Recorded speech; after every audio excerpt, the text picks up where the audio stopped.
J'ai un ami qui vend sa maison, Jamy, et tu sais que depuis 2011, tous les biens immobiliers en vente ou en location doivent afficher leur diagnostic de performance énergétique, le DPE. C'est d'ailleurs cette information qui indique la performance énergétique du bâtiment, ce qui peut être un atout lors de la transaction. Le problème, c'est qu'ici, la maison est en classe E, ce qui signifie que sa consommation d'énergie annuelle est plutôt élevée. Ce classement énergétique dépend en grande partie de l'isolation du bâtiment. Avec une bonne isolation, on peut économiser jusqu'à 60% sur sa consommation d'énergie. Plutôt intéressant pour valoriser son bien.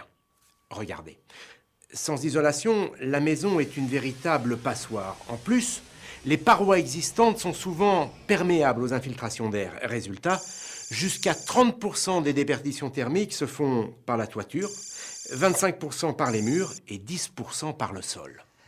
C'est pour cela qu'il est conseillé d'isoler en priorité le toit, puis ensuite l'ensemble de la maison. À ce sujet, il vaut mieux isoler progressivement toutes les parois plutôt que de surisoler une seule paroi, car la chaleur finira quand même par s'échapper par les endroits non isolés. Ah oui, et puis une dernière chose, il est conseillé d'utiliser un isolant étanche à l'air, tout simplement pour corriger les défauts d'infiltration. Parmi les isolants résistants à l'air, on distingue 4 grandes catégories. Les isolants de forte densité, comme ceux à base de fibres de bois, les mousses de polystyrène ou de polyuréthane, les isolants minces réflecteurs ou encore les laines minérales à condition qu'elles soient entourées en comble de 2 écrans d'étanchéité, comme le préconise le Centre scientifique et technique du bâtiment.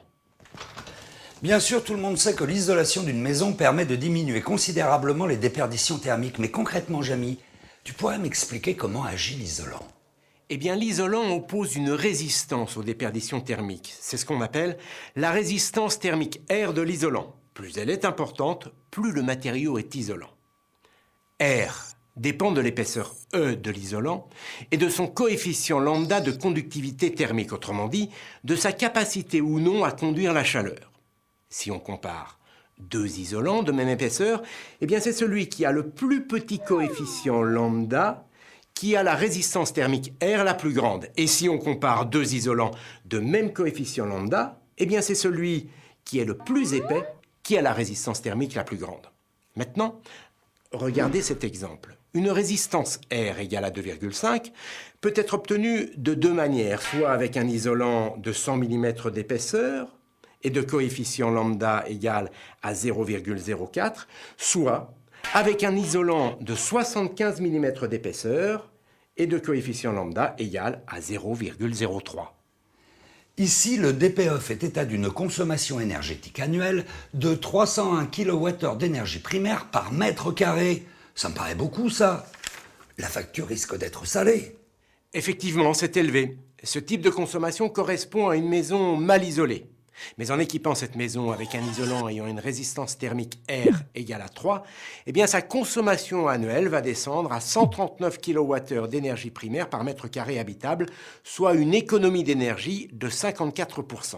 D'accord, Jamy, mais dans ce cas, autant choisir un isolant avec une valeur de résistance thermique encore plus élevée. Par exemple, avec un R égal à 6. Eh bien, ce n'est pas si simple. En effet, avec un isolant ayant une résistance thermique égale à 6, la consommation énergétique annuelle est de 133 kWh d'énergie primaire par mètre carré habitable.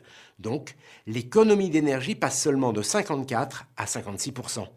Ah d'accord, du coup, un isolant avec un R égal à 6 ne permet pas de faire 2 fois plus d'économie qu'un isolant avec un R égal à 3. Bah oui, mais comment tu expliques ça ? En fait, contrairement à ce que l'on pense, les économies d'énergie ne sont pas proportionnelles à l'augmentation de la résistance thermique. Regardez, grâce à la méthode d'évaluation officielle du DPE, on peut tracer la courbe des économies d'énergie en fonction de la valeur de résistance thermique R d'un isolant. On constate alors que les économies d'énergie plafonnent autour d'un R égal à 3.